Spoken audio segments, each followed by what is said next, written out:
Mateus 18, vamos ler a palavra de Deus. Eu espero que você já tenha achado, estou aguardando para que você encontre, para que a gente possa ler a palavra de Deus, cujo título é O Maior no Reino dos Céus. Diz assim a palavra de Deus, Mateus 18, verso 1. Naquele momento, os discípulos chegaram a Jesus e perguntaram: quem é o maior no reino dos céus?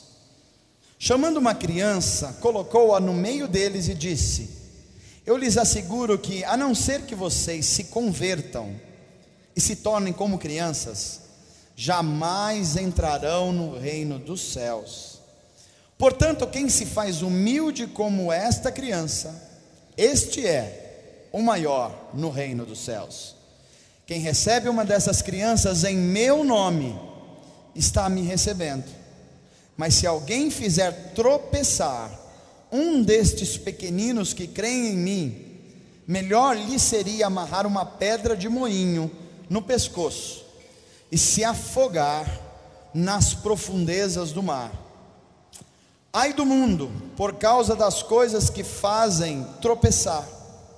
É inevitável que tais coisas aconteçam, mas ai daquele por meio de quem elas acontecem. Se a sua mão ou o seu pé o fizerem tropeçar, corte-os e jogue-os fora. É melhor entrar na vida mutilado ou aleijado, do que tendo as duas mãos ou os dois pés ser lançado no fogo eterno. E se o seu olho o fizer tropeçar, arranque-o e jogue-o fora. É melhor entrar na vida com um só olho, do que tendo os dois olhos ser lançado no fogo do inferno. Amém. Vamos orar. Deus, nosso Pai amado, nós te agradecemos pela tua palavra. Pedimos que o teu Espírito sopre sobre nós a tua vontade, a tua unção, a tua inspiração. Fala, Senhor, e ao falar, nos melhore, nos santifique, nos cure, nos renove, para que sejamos a cada dia mais parecidos com o Senhor, e que as nossas ações revelem o caráter que o Senhor inseriu em nós, de gente que ama o mundo como o Senhor ama, e que dá o seu melhor para que vidas conheçam o Senhor, e o conhecendo, sejam impactados e se tornem instrumentos de Deus, neste mundo em que vivemos. Obrigado pelos meus irmãos que estão aqui, por aqueles que estão nos vendo pela internet. Que o teu Espírito produza nos nossos corações e mentes acolhimento, Senhor, acolhimento que entre para dentro do nosso ser e cause transformação, que cause vida, essa vida em abundância que o Senhor veio nos trazer. Assim te pedimos, em nome de Jesus, amém. Antes que ministremos a palavra de Deus, só para que você não se esqueça e você não erre o horário. Que horário que vai ser o nosso culto domingo que vem? 10 horas é 10h15? Você vai se atrasar? Pera, diminuiu esse não aqui. Vou perguntar de novo. Vai ser um culto pela manhã. Muitos irmãos gostam de culto pela manhã, né? Não é verdade? Então, nosso culto só vai ter de manhã, não vai ter à noite. E vai começar que horas? Então você chega antes, 9h30, 20 para as 10, abraça os irmãos, se cumprimenta, e 10 horas a gente começa o nosso culto aqui. Muito bem, meus amados, o texto que nós lemos essa noite é o texto de Mateus 18. Ele relata uma conversa que está tendo entre os discípulos de Jesus. E o assunto dessa conversa que eles estão discutindo é um assunto que deveria ser um absurdo total.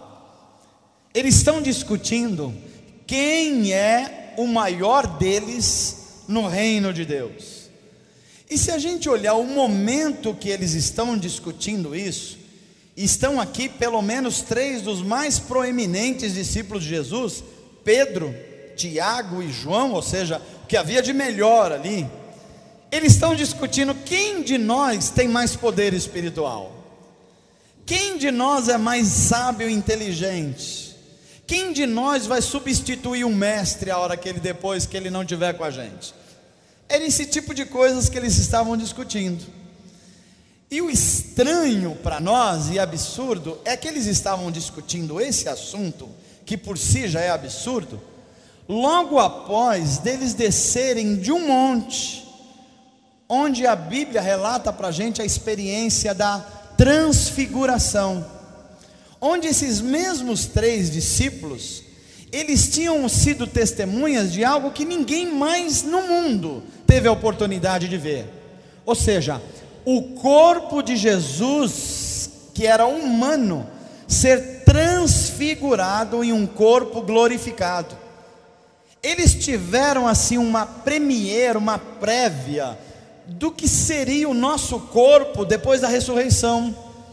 Então eles viram aquilo, e não só aquilo, eles também foram capazes de ver. A Bíblia não dá detalhes se foi uma visão espiritual ou algo tão real e factível, mas diante deles estavam não só Jesus com seu corpo transfigurado, mas Moisés, o grande profeta Moisés, diante deles, eles atônitos vendo aquela experiência sobrenatural. Mas também não está só Moisés, está o maior de todos os profetas de Israel, Elias.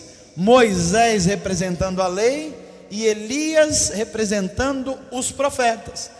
Olha só quem estava conversando diante deles: o Filho de Deus com um corpo glorificado, Moisés, o maior de todos os profetas, a quem Deus deu as leis ou os 10 mandamentos, e Elias, o maior de todos os profetas judaicos. E eles estão diante daquela experiência sobrenatural. Eles olham para Jesus e o Espírito Santo está sobre Jesus, e a Bíblia vai dizer que o seu rosto fica tão resplandecente que parece um sol. Não é possível olhar diretamente para ele. As vestes de Jesus se tornam tão brancas e resplandecentes que eles ficam todos espetacularizados com o que está acontecendo ali. E esses discípulos começam a ter umas atitudes absurdas do ponto de vista da fé. E o fato deles terem essas experiências absurdas revelam muito como nós nos comportamos também, porque esses homens estavam diante de algo sobrenatural. O poder de Deus estava se revelando de uma forma assim muito particular naquele momento. E apesar deles estarem experimentando essas coisas que só os 3 viram, nem mais um ser humano viu, essa experiência sobrenatural não trouxe transformação de fato para a vida desses 3 homens. Eles viram Jesus transfigurado, eles viram Moisés e Elias diante deles conversando, e eu fico imaginando qual conversa no universo pode ser mais importante que uma conversa com Jesus, Moisés e Elias, porque está reunido todo o propósito de Deus nesses 3 homens, né? Eles estão vendo essa conversa acontecer, e olha a atitude desses 3 discípulos. E eu começo a aprender algumas coisas que acontecem com a gente, e começaram a acontecer com eles lá, e hoje, 2000 anos depois, a gente está diante desses mesmos desafios. Primeira coisa que eu aprendo com eles aqui, é que nós, servos de Deus, filhos de Deus, nós podemos estar diante de algo sagrado, da manifestação do poder e da grandeza de Deus, e mesmo assim a gente não tomar consciência de que estamos diante da glória de Deus, porque foi o que aconteceu com esses discípulos. Estavam tudo isso acontecendo, e eu vou dizer para vocês o que eles estavam discutindo no momento que isso estava acontecendo. Mas se a gente traz isso para a nossa realidade, meus amados, Deus pode estar agindo no seu corpo, que é a igreja. Deus às vezes pode estar curando alguém, Deus está se manifestando no meio do louvor, o Espírito Santo está falando através da palavra, mas sabe o que pode estar acontecendo com muitos de nós? A gente completamente alheio a tudo isso. A gente está olhando para o relógio novo que a gente comprou essa semana, tem uma experiência sobrenatural, Deus se revelando, mas o relógio está. A gente está vendo o celular novo que a gente comprou e tem uma mensagenzinha lá. A gente está pensando que o Corinthians ganhou hoje. Essas coisas pequenininhas que acontecem, por exemplo.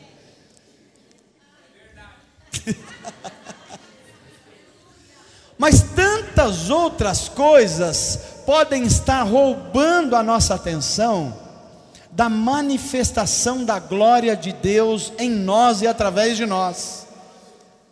Sabe o que isso quer dizer?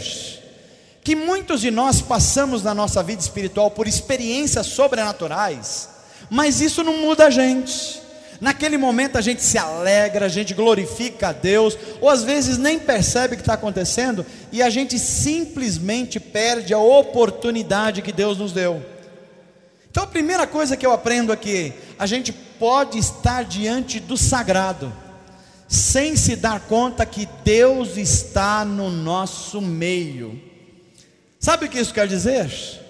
Acontece como aconteceu com aqueles homens do Antigo Testamento, que quando Deus se revelou a eles como Jacó, eles tiveram que depois falar assim: Deus estava nesse lugar e eu não sabia. Às vezes é isso que acontece conosco. Então eles estavam lá diante do sagrado, mas não estavam tendo uma noção do que estava acontecendo. Veja outro aspecto interessante que estava acontecendo ali, naquela experiência da transfiguração. A gente aprende que experiências sobrenaturais, e Deus se revela sobrenaturalmente, e Deus fala sobrenaturalmente, e Deus cura sobrenaturalmente, mas essas experiências sobrenaturais podem fazer com que a gente, ao invés de olhar para Deus, que é a fonte de tudo isso, a gente começa a idolatrar lugares, pessoas, objetos. A gente começar a achar que não é a glória de Deus, é porque é um lugar específico que Deus se manifesta. Então a gente começa a ver expressões assim: a mão de Deus está nesse lugar. Aí você fala: e a mão de Deus não está num outro lugar? Então a gente vai achando que tem cultos que Deus está mais presente do que outro.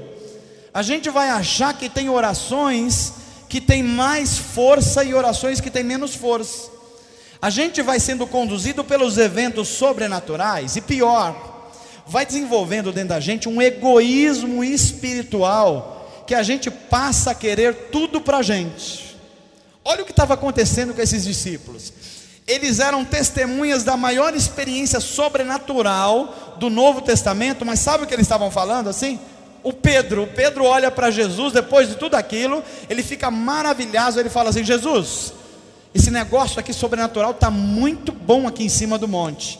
Que tal a gente fazer 3 cabaninhas aqui? Uma para o Senhor, uma para o Moisés, que fez o favor de visitar a gente aqui hoje, e o Elias. A gente fica aqui mesmo. O que é que Pedro estava querendo? Ele estava querendo toda aquela experiência sobrenatural só para ele. Ele achava que tudo aquilo que Deus estava fazendo era só para ele, e que ele tinha achado um segredo espiritual, que Deus começou a se revelar de forma espiritual para ele. E vai criando um orgulho espiritual, essas cabaninhas. E eu fico pensando, a gente também não é doido para fazer uma cabaninha, gente? Quando a gente descobre que Deus nos abençoou num aspecto, a gente acha que isso passa a ser um mantra. Aí você falou: como é que foi que eu orei daquela vez mesmo? Então vou repetir aquela oração: batatinha quando nasce. Você acha que é a batatinha quando nasce que resolveu o problema seu, né? Ou você acha porque é um culto específico, tem um nome específico, que você foi abençoado lá, que só acontece lá. Era o que esses homens estavam pensando aqui. Queria fazer as suas cabaninhas. A outra coisa que eu vejo aqui é que a gente aprende com esses 3 discípulos que o fato de você ver uma experiência sobrenatural, O fato de você lidar com uma experiência sobrenatural, ou até ter acesso a essas experiências sobrenaturais, por si só, não muda a vida de ninguém. Vou repetir isso. A expressão do poder de Deus por si só, se você não compreender a ação do Espírito Santo que está agindo por trás daquilo, você vai ser só um caçador de experiências sobrenaturais. Como esses homens acabaram se tornando. Eles estavam encantados com o que tinha acontecido ali com eles, mas eles, depois que desceram de lá do monte, a gente vai ver aqui que a vida deles não mudou em nada. Gente que era egoísta continuou sendo egoísta.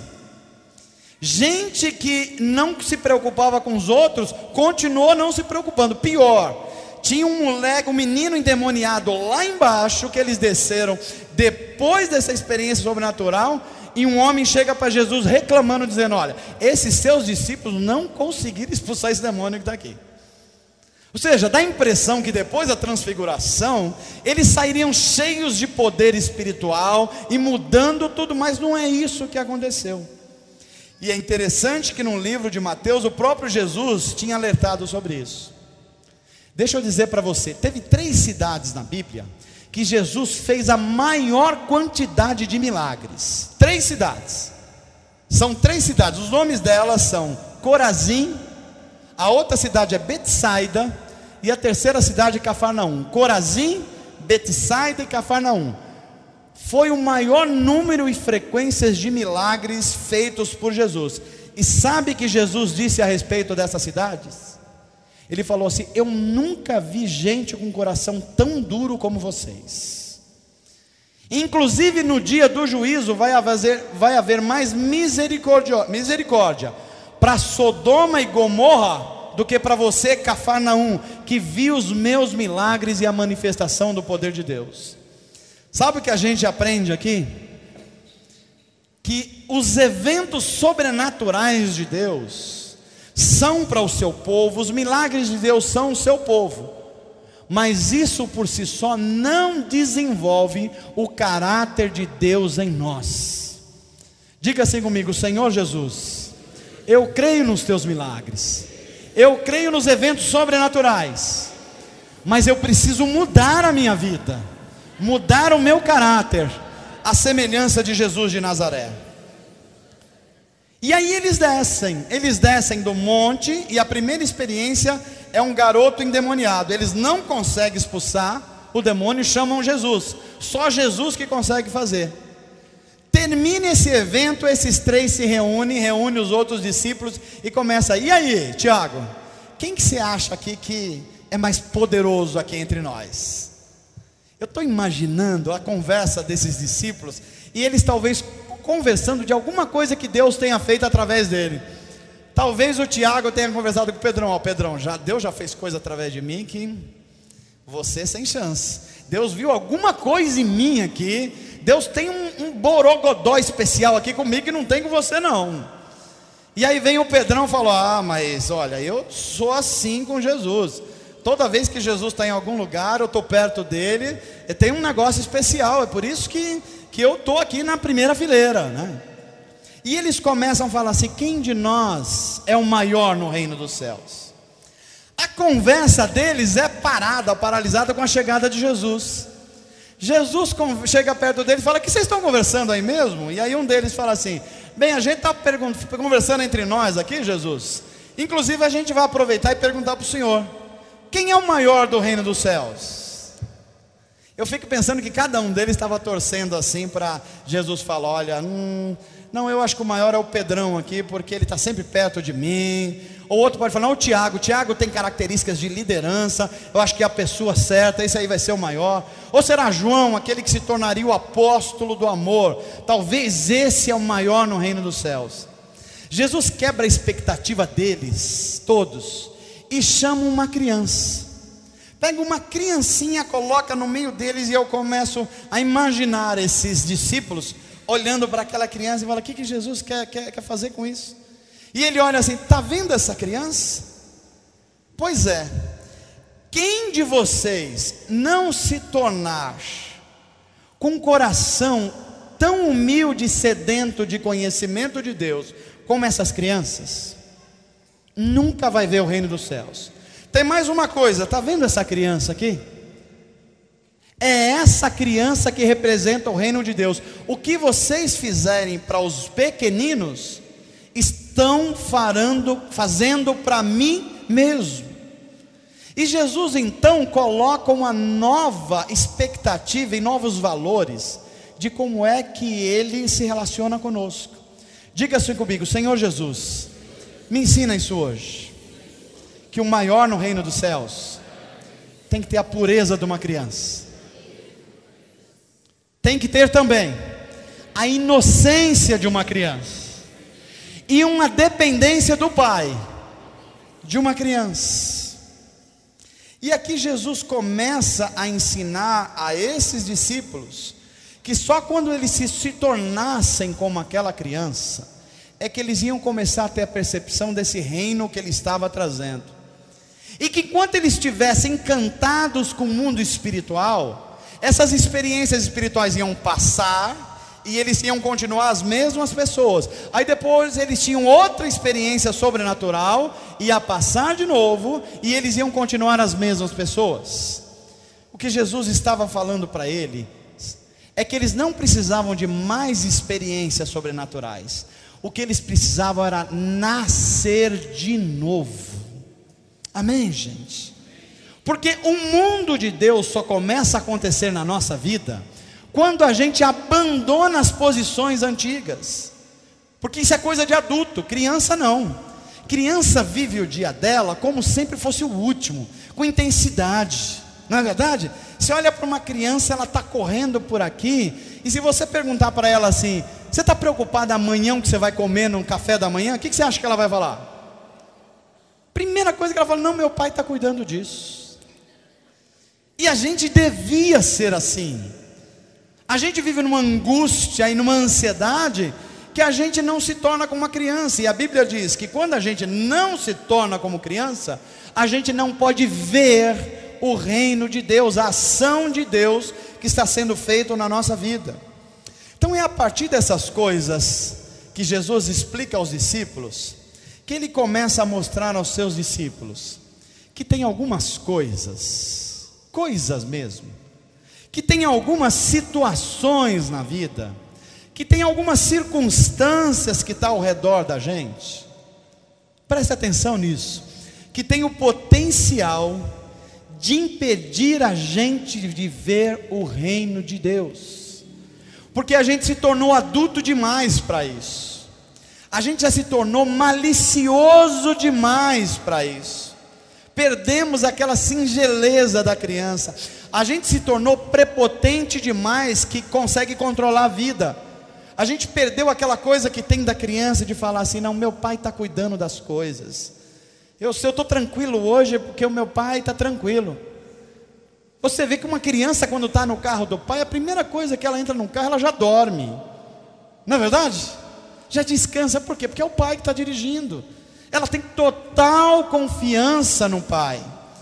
E Jesus está dizendo: se vocês não se tornarem como essas crianças, vocês vão tentar viver pela sua inteligência, pela sua experiência, você vai tentar viver pelo seu dinheiro, você vai tentar viver pelos seus relacionamentos, e você vai se decepcionar com isso, porque essas coisas funcionam um tempo, mas daqui a pouco elas começam a falhar.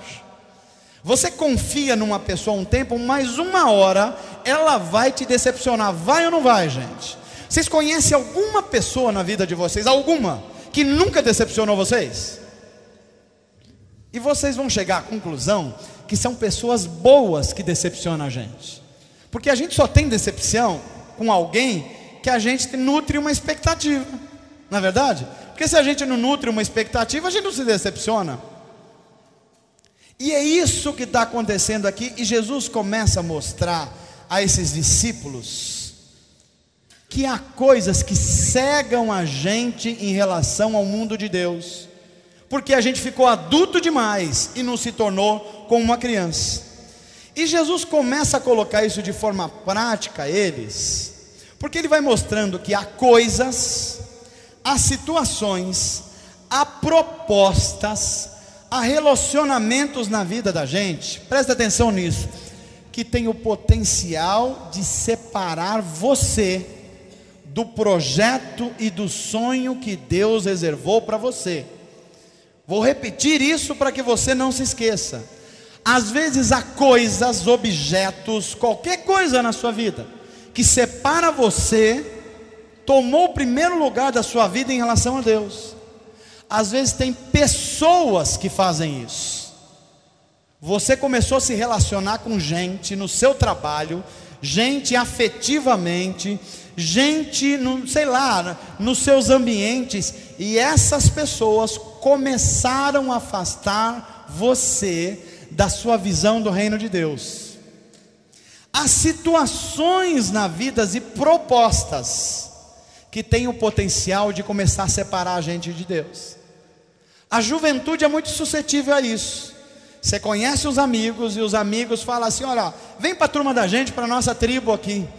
Daqui a pouco você está tão envolvido com isso que você já não tem mais relacionamento com Deus. Daqui a pouco você começa a abandonar a sua fé. Daqui a pouco você começa a ver o jovem saindo 1h da noite, só volta na madrugada e está esquecendo, está separando de Deus. Você começa a ver que tem outras coisas chamando a atenção, e isso vai separando a pessoa do projeto de Deus para a vida dela. Jesus disse: há coisas, há pessoas, há situações que têm o propósito ou o potencial de separar a gente de Deus. Às vezes você recebe uma proposta de trabalho, uma proposta de sociedade, e você começa a perceber que aos poucos isso está te separando de Deus. Você não tem mais tempo para Deus, você não ora mais, você não tem nem tempo nem para sua família, você não tem tempo para nada, e você está achando que é uma bênção material de Deus. Isso está minando você espiritualmente. O que Jesus está dizendo é que quando a gente identifica essas coisas que tem o potencial de afastar a gente de Deus, só tem uma solução, e ela é radical. Só tem uma solução, e ela é radical: corta e joga fora. Diga assim comigo: coisas, pessoas, situações, propostas que têm o potencial de me separar do plano de Deus, eu preciso ser radical com isso. Senão isso vai me tirar de Deus. Eu preciso cortar, e cortar na raiz, e jogar fora. Quando se trata dessas coisas que nos separam de Deus, ou você acaba com elas, ou elas vão acabar com a sua vida espiritual. Não brinque com isso, não transija com isso. Tem coisas que ou nós cortamos pela raiz, ou depois você não corta mais. Ou você diz não na hora certa, ou depois você não consegue mais dizer não. Quanta gente está sendo destruída na sua vida porque não cortaram uma fraqueza, uma tentação, uma fragilidade, uma coisa assim que nem prestava atenção pela raiz. Isso foi crescendo, crescendo, crescendo, e agora você está diante desse monstro e fala assim: eu não tenho como voltar atrás, eu não tenho mais como dizer não, eu não tenho mais, é mais forte do que eu. Aí vem Jesus, olha para os discípulos e diz assim: tem coisas na vida de vocês que precisam ser literalmente extirpado. Sabe o que é extirpar? Extirpar é você arrancar nas raízes, você tirar fora, porque normalmente essas coisas estão incrustadas, e elas são dolorosas quando a gente começa a mexer nessas coisas. E aí vem Jesus e faz uma primeira declaração, que é a seguinte: olha que interessante o que Jesus fala: se a sua mão, olha, mão, ou o seu pé fizer você tropeçar, seja radical, corte-os e jogue-os. Mão e pé. Parece que a proposta de Jesus, ela é tão radical que preocupa a gente. Porque o que pode ser mais útil na vida da gente do que a sua mão? Dá uma olhadinha para a sua mão assim, ó. Dá uma olhadinha. O que você faz de bom com essa mão? Você já pensou se você não tivesse essa mão? Como é que você ia almoçar hoje? Como é que você ia escovar os seus dentes hoje? Como é você escrever hoje? A proposta de Jesus é tão radical que ele fala assim: olha, esse órgão do seu corpo, que é muito importante, se ele tiver o potencial de afastar de você de Deus, não vale a pena, corta ele fora. É tão radical a proposta de Jesus que a gente vai aprender que há coisas que precisam ser arrancadas da nossa vida, arrancadas mesmo, porque sem um quê, nunca a gente vai viver a vontade de Deus. E veja, essas coisas que precisam ser arrancadas são coisas importantes, coisas que estão arraigadas dentro de nós. É interessante como Jesus utiliza esses dois órgãos importantes, pé e mão, para dizer: olha, se isso separar você de Deus, seja radical, não brinque com isso. E essas coisas, elas precisam ser arrancadas o quanto antes, porque se elas não forem arrancadas, elas vão separar você de Deus.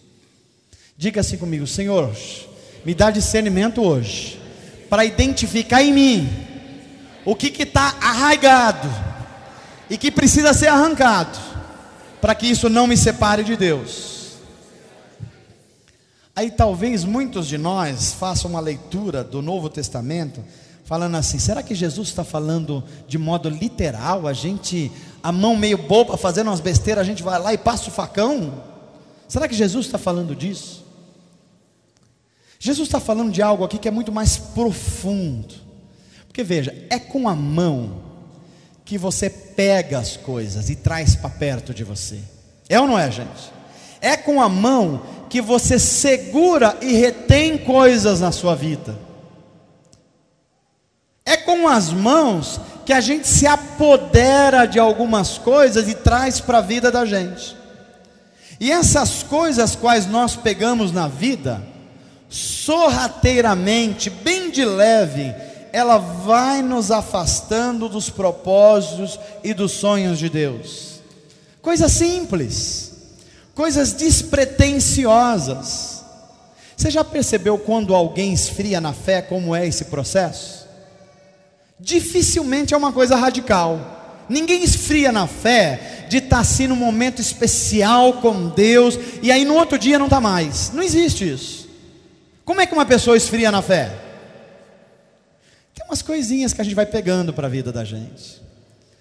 A gente pega uma conversa ali que não agradou a gente, aí a gente traz com a mão. Aí a gente pega uma história que você ouviu não sei aonde.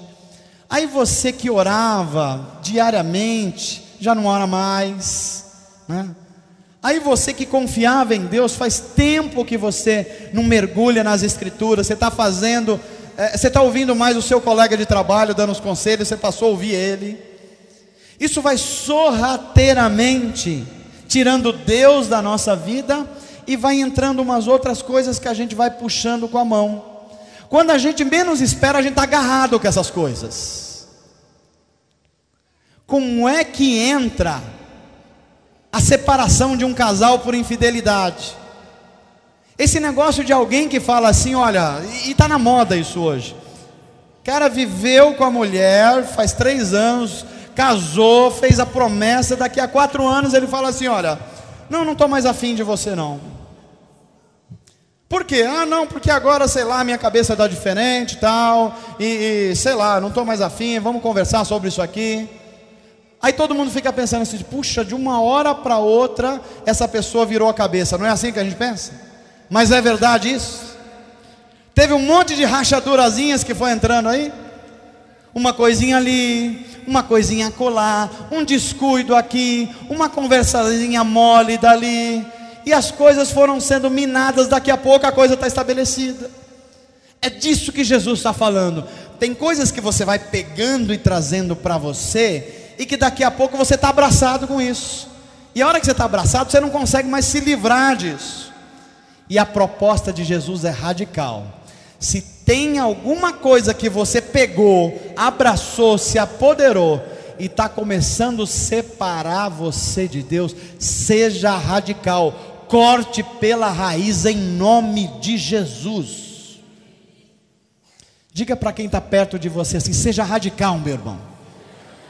Apareceu uma rachadura, cuida disso já, corta o mal pela raiz, senão depois ele cresce, vira um monstro, come, e engole você.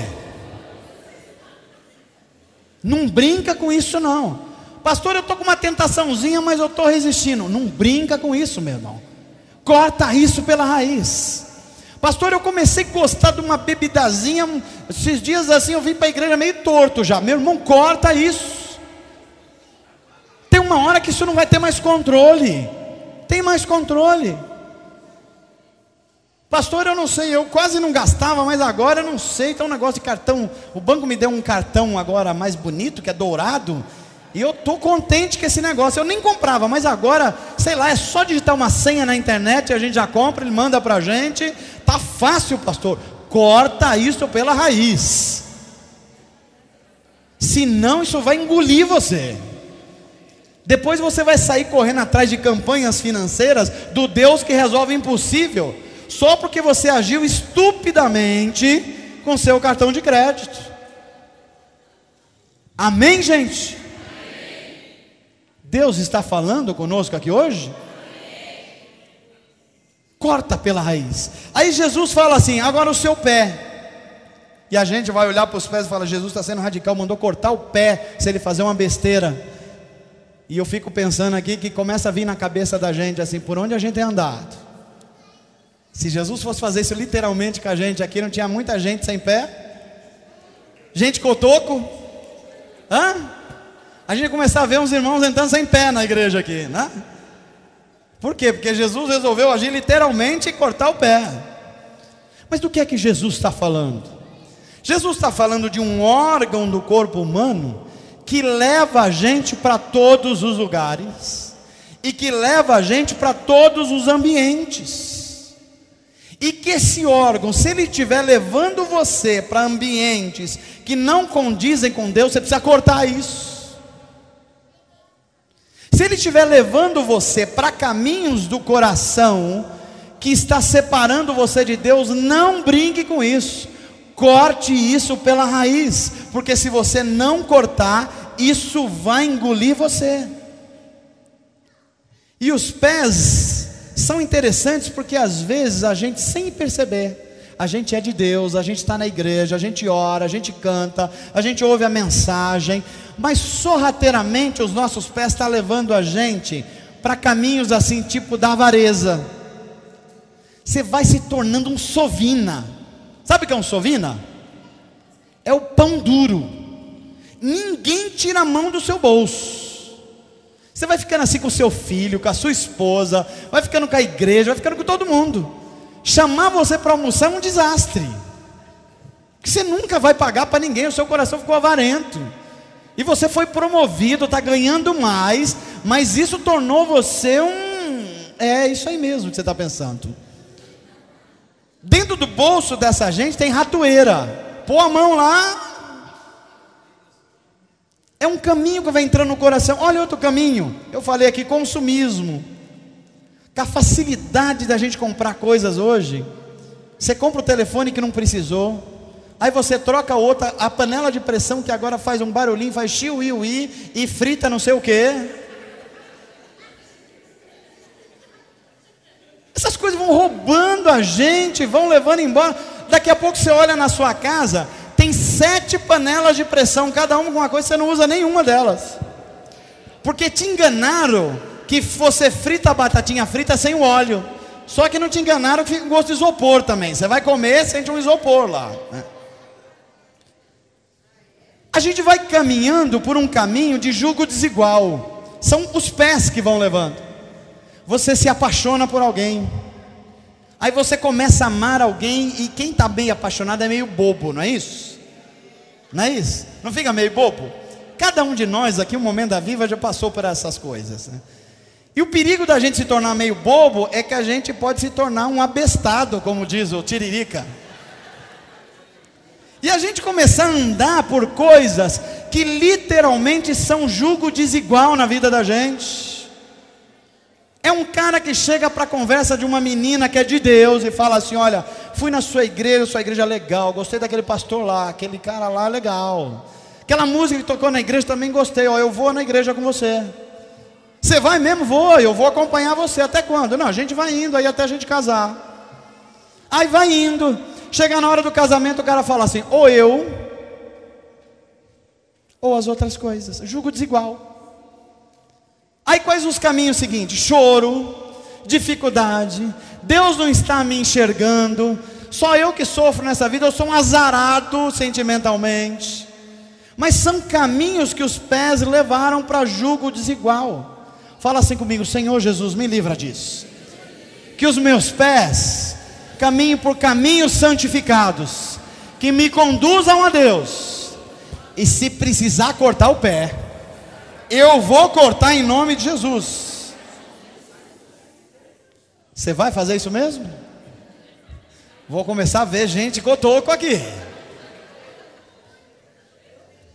Mas se você acha que isso é o pior, cortar a mão e o pé, olha a segunda declaração de Jesus.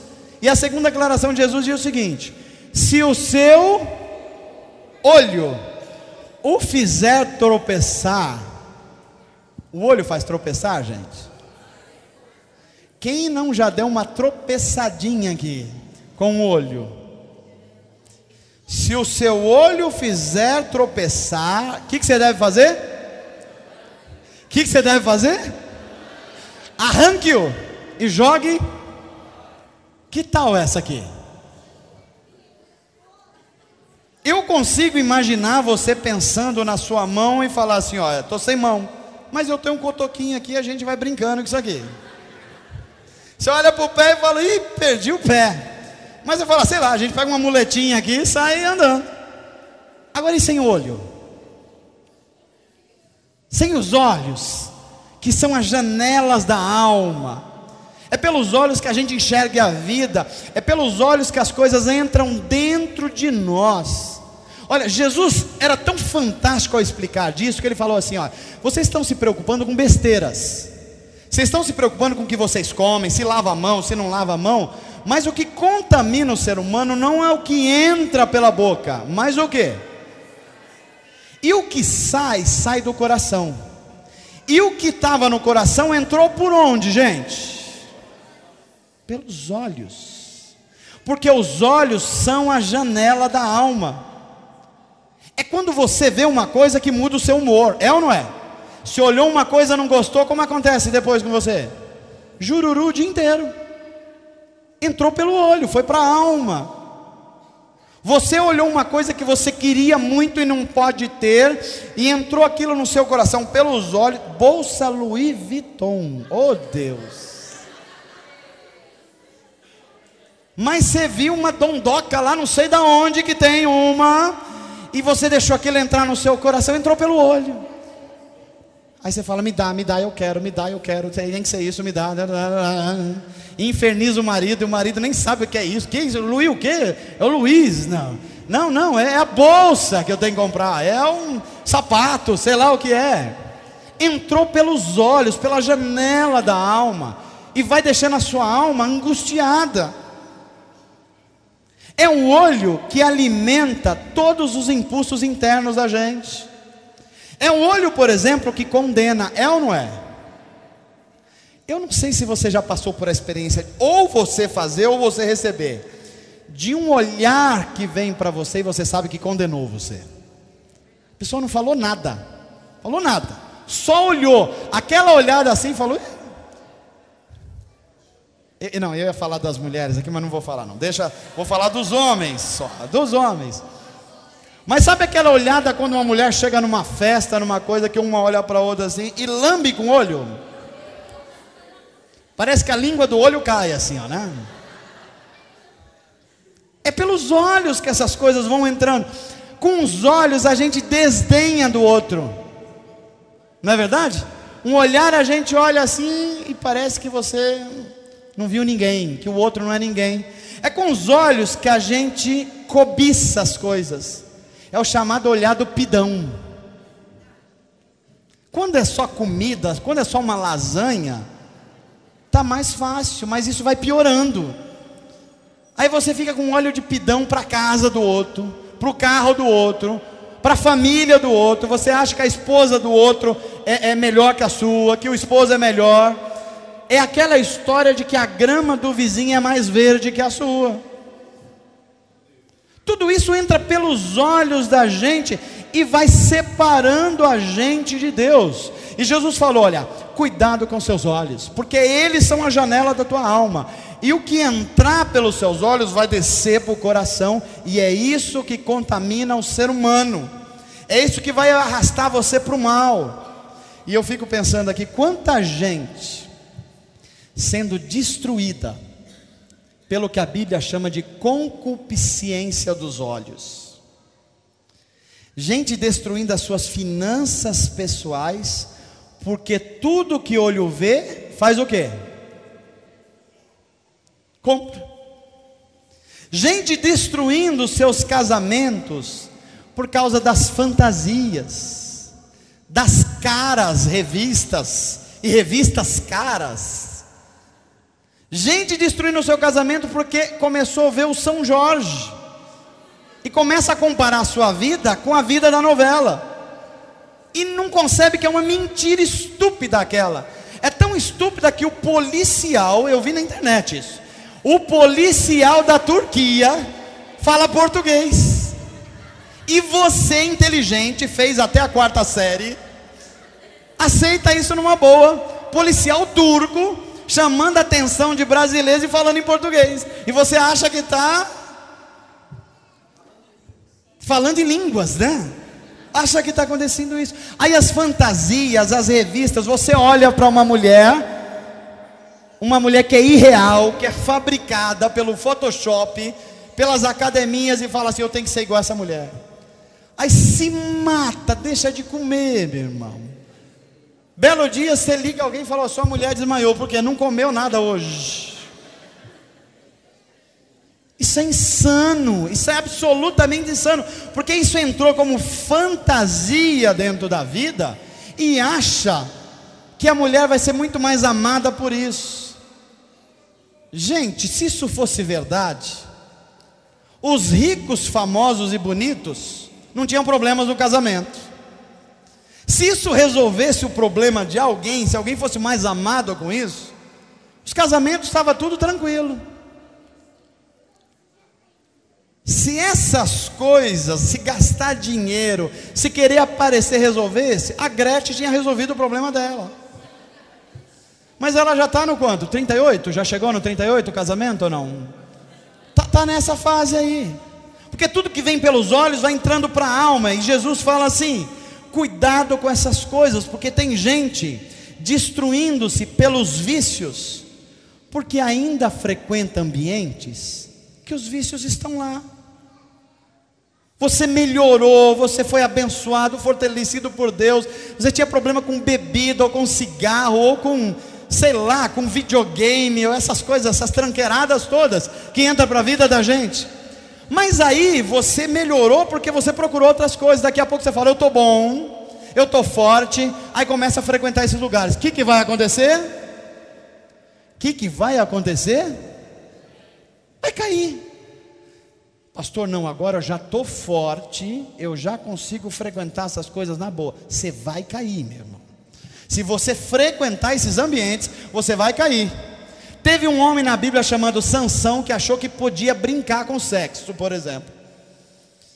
Então ele era o pegador, era o chamado pegador. Saía lá para a balada da Filisteia e passava traça em todo mundo que estava lá.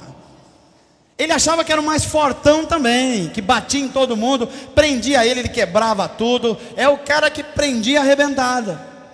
Até que ele foi se afastando de Deus, e o Espírito de Deus foi saindo dele. Chegou uma hora, ele estava achando que era o bom da boca e não tinha mais Espírito de Deus.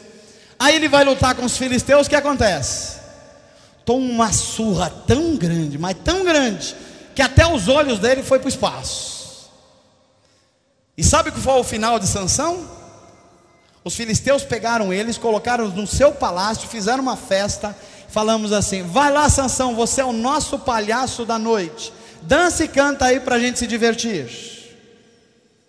Tem gente que deixou essas coisas entrar na vida de tal forma, pelos olhos, pela mão, pelos pés, pelos caminhos, pelas coisas que pegam, que aos poucos foi perdendo o respeito dos filhos, o respeito da família, o respeito ministerial, o respeito de todas as áreas da vida. E quando viu, não tinha mais nada dentro de si. E daqui a pouco ele está numa situação que ninguém mais ouve. A pessoa fala, mas ninguém mais ouve. Você diz alguma coisa, mas ninguém leva a sério. Porque essas coisas foram minando a sua vida.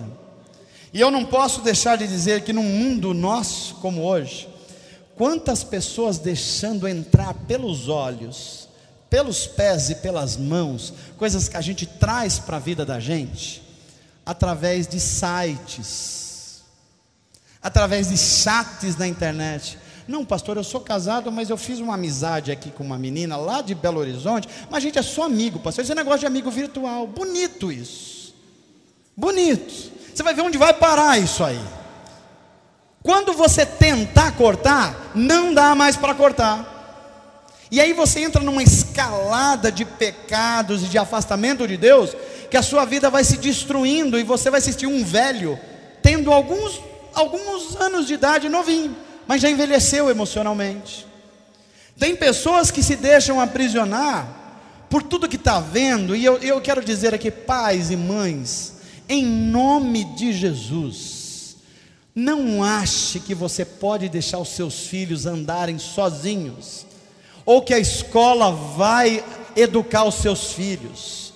Deixa eu dizer uma coisa de Deus para você aqui: escola não educa ninguém. Quem educa filhos são os pais. A escola dá conhecimento, é o máximo que ela pode dar, mas a educação ou é sua ou não é de ninguém. Olha, eu li uma pesquisa essa semana que eu fiquei estarrecido como os olhos estão sendo a concupiscência. Tem muita mãe e pai que não tem a menor ideia o que os filhos veem na internet, a menor ideia. Deixa eu dizer para você, tem muitas moças que entraram por lesbianismo, já estão se relacionando com outras meninas, e a mãe e o pai nem sabem disso. Tem outras crianças que estão passando por experiências homossexuais, que isso é estimulado por pessoas perversas, e começaram a entrar por esses caminhos, e a mãe fala: não, imagina, esse negócio do meu filho ficar trancado no quarto lá, está tudo certo. Olha, se vocês não viram, na Rede Bandeirantes, o cara não é cristão, o cara não conhece nada do que a gente está falando. O principal nome do Facebook no Brasil, o diretor-geral, foi na Rede Bandeirantes, no programa Canal Livre, e falou assim: pai e mãe, ouça o que eu estou falando aqui, olha, eu tenho todo interesse que o Facebook cresça, eu sou o diretor aqui no Brasil, mas na minha casa, não tem nenhum micro que fica no quarto dos meus filhos, fica todo num lugar onde eu possa ver o que ele está fazendo e vendo. O diretor do Facebook disse isso no Brasil. E quantos de nós deixamos de usar a autoridade que Deus deu para nós, e a gente fala assim: imagina, eu não vou ferir não, porque daqui a pouco eu não sei o que vai acontecer. Quando isso começar a crescer, você não corta mais.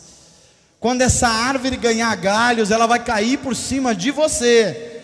A Bíblia está dizendo: a concupiscência dos olhos, ela não tem limite. Elas vão entrando para dentro da gente, vão ganhando uma dimensão tal que daqui a pouco você é prisioneiro disso. Diga assim comigo: Senhor Jesus, me ensina isso hoje. Santifica os meus olhos, para que eu não precise arrancá-los. Eu quero ver o que o Senhor quer me mostrar.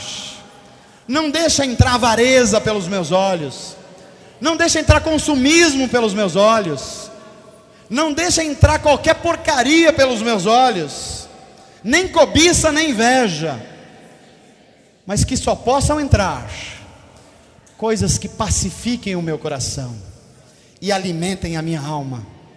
Amém, gente? Eu termino essa mensagem encorajando você a olhar para dentro de você mesmo. Olha para dentro da sua família hoje, a família que Deus te deu. Olha para o redor de tudo que envolve a sua vida. E peça discernimento de Deus e peça ajuda do Espírito Santo. E começa a discernir o que é que precisa ser arrancado de dentro de você, que está separando você de Deus. Essas coisas são muito sutis. É um desânimo aqui, é uma palavra mal entendida ali, é uma desconfiança daqui. São coisas pequenininhas que vão entrando e rachando a vida da gente, e quando você vê, você já está caminhando para caminhos de morte. Quantas pessoas estão deixando de viver o sonho de Deus, porque estão vivendo sob um jugo desigual? Quantas pessoas deixaram de viver o sonho de Deus, porque deixaram os seus olhos entrar em todas as coisas que geraram mal para a alma, e a alma ficou doente? Se você se sente agarrado a alguma coisa que é importante para você, veja, eu não estou falando de coisas que são fáceis, porque coisas que são fáceis você vai lá, mete a mão e arranca, e tira fora. Estou falando de coisas que são difíceis, hábitos que você sabe que não tem a ver com Deus, mas você está fazendo e acha que uma hora isso vai se resolver sozinho. Não vai. Ou você corta isso pela raiz, ou isso vai engolir você. Não brinque com isso, em nome de Jesus. Vai doer, mas o que dói também cura. Se doer, dê graças a Deus, porque é sinal que vem cura de Deus para a sua vida. Não brinca com isso, em nome de Jesus. Se os teus olhos têm feito você prisioneiro de alguma coisa, isso tem levado para dentro da sua alma fantasias, mundo irreal, peça para Deus tirar isso de você, corte pela raiz. Se está entrando cobiça para dentro dos seus olhos, se você acha que você não é abençoado como os outros, ou que Deus não faz o suficiente para você, extirpa isso do seu coração em nome de Jesus. Se entrou uma pontinha de inveja santa, que na verdade é maligna, que não tem inveja santa, e entrou dentro do seu coração, e até com dons espirituais você está tendo uma espécie de inveja, porque o outro faz desse jeito, tira isso em nome de Jesus, arranca isso do seu coração, não brinca com isso, porque isso vai levar você para caminhos de morte. E eu termino essa mensagem com as palavras de Jesus. Se você acha que é difícil demais arrancar isso de você, olha o que Jesus diz: é melhor você entrar na vida com um olho só, do que tendo os dois olhos, ser lançado para fora da vida eterna. Está diante de mim e de você fazer essas escolhas.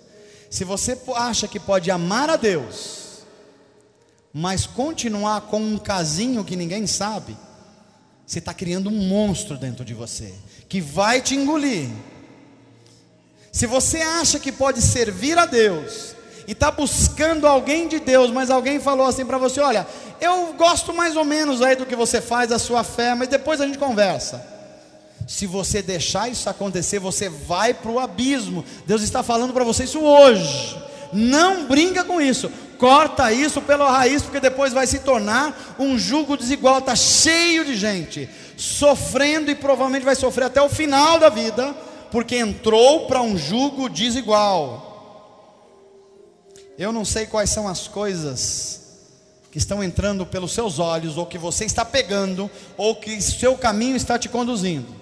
Deus sabe, e Deus sabe porque estou pregando isso hoje. O Espírito de Deus conhece a mim e a você, e eu estou pregando para mim primeiro. Toda essa mensagem está dizendo aqui: Mano, se cuida, Mano, toma cuidado, Mano, olha onde os teus pés estão te levando, Olha o que você está agarrando para si, pode não ter nada a ver com Deus. Olha o que os teus olhos estão carregando para dentro da sua alma, isso pode não ter nada a ver com Deus. E às vezes a gente engole até religião para dentro da gente. A gente acha que estar num domingo à noite, 2 horas na igreja, está fazendo da gente um discípulo de Jesus. Mas aí a gente convive com uma ética torta, a gente dá chapéu nos outros, a gente compra e não paga, a gente fofoca do outro, a gente faz essas coisas todas e acha que dá para caminhar com isso e com Deus. A Bíblia está dizendo, ou você corta isso, ou isso vai te engolir. Amém, gente? Você recebe essa palavra do Senhor hoje? Seu coração vai refletir sobre isso? Então diga assim comigo: Senhor, se precisar, eu vou arrancar a mão, mas eu vou chegar no céu. Se precisar, vou cortar o pé, mas eu vou chegar no céu. Se for preciso, vou arrancar o olho e jogar fora, mas eu vou chegar no céu.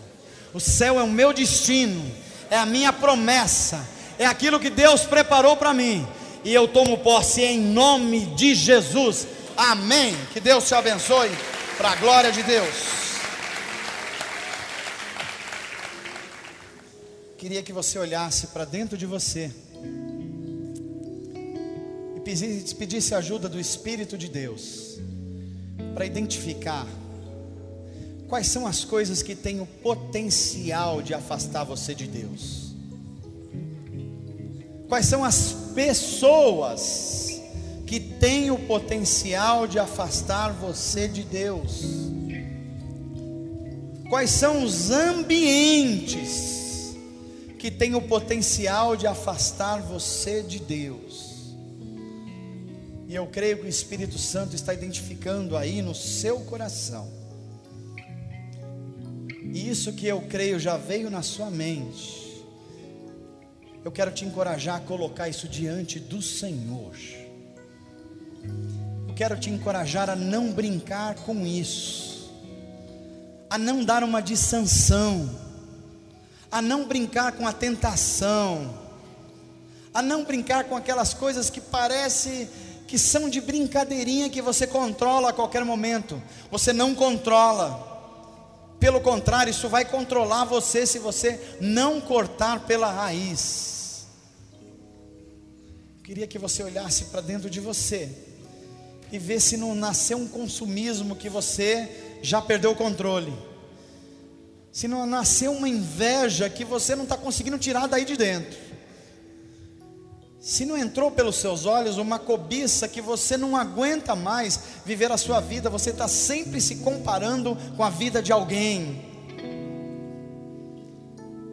O que é que está dentro de você e tem o potencial de afastar você do sonho e do plano de Deus?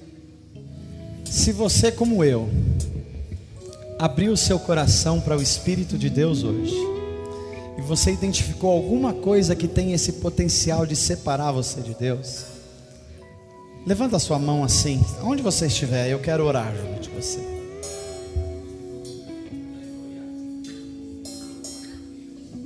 Eu espero que Deus tenha falado ao seu coração e você tenha identificado isso. Continue com a sua mão levantada, eu quero orar. Pai, só a tua misericórdia, só a tua graça pode nos perdoar. Só o Senhor pode arrancar de nós a culpa pelo mal e pelo pecado. Só o Senhor tem o poder de perdoar pecados. Só o teu sangue pode nos lavar e nos fazer mais alvos que a neve. E nós invocamos o Espírito Santo de Deus sobre a nossa vida, que Ele trabalhe nessas coisas e corte-as pela raiz, que Ele trabalhe sobre esses relacionamentos e corte-os pela raiz, que Ele trabalhe nessas situações que nos separam do Senhor e nos ajude a cortá-las pela raiz, para que a gente experimente perdão do Senhor, que a gente experimente encorajamento do Espírito Santo, e para que a gente experimente nova vida e vida plena para a glória do Senhor. Amém, amém e amém.